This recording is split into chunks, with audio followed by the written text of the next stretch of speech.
Paul Perret renoue avec la restauration française. Après plus de 20 ans passés en Asie où il y a ouvert plusieurs établissements culinaires, le célèbre chef de 58 ans se prépare à ouvrir les portes de son premier spot à Paris. Baptisé Nonos et comestible, il sera installé au sein de l'hôtel de Crillon, place de la Concorde, dans le 8 arrondissement.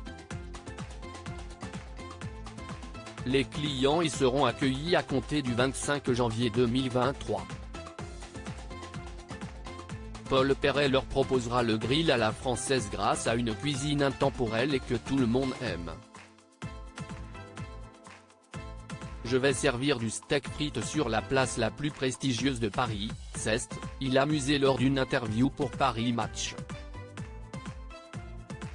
La figure de Top Chef fera également une offre délichique avec une sélection de fruits de mer, charcuterie, poissons fumés et fromage. Il sera possible de se régaler à partir de 6 € mais les prix pourront vite grimper et dépasser les 200 €. Un vrai signe d'amour.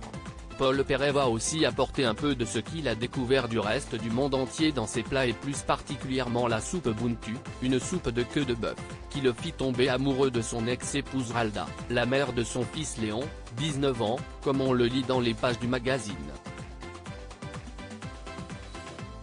À l'époque, je travaillais à Jakarta et j'avais souvent goûté à ce pot-au-feu indonésien parfumé de muscade, d'ail, de poivre et de coriandre.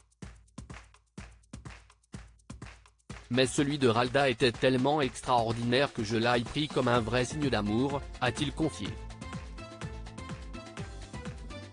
Si est donc tout naturellement qu'il a inscrit ce plat très symbolique à la carte de son restaurant Nonos.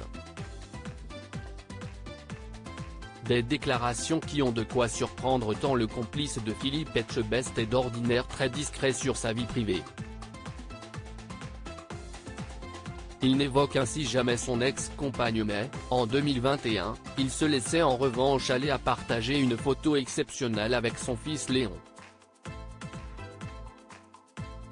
Et pour cause, le jeune homme venait de recevoir son diplôme de la Shanghai Community International School. Car oui, Léon est installé à Shanghai depuis sa naissance. Paul Perret y vit également la grande majorité de l'année et y tient notamment son célèbre restaurant ultraviolet, la table la plus folle de la planète comme l'estime Paris Match. Il ne revient en France que pour assouvir ses projets professionnels comme les tournages de Top Chef et maintenant, l'ouverture de sa brasserie Nonos.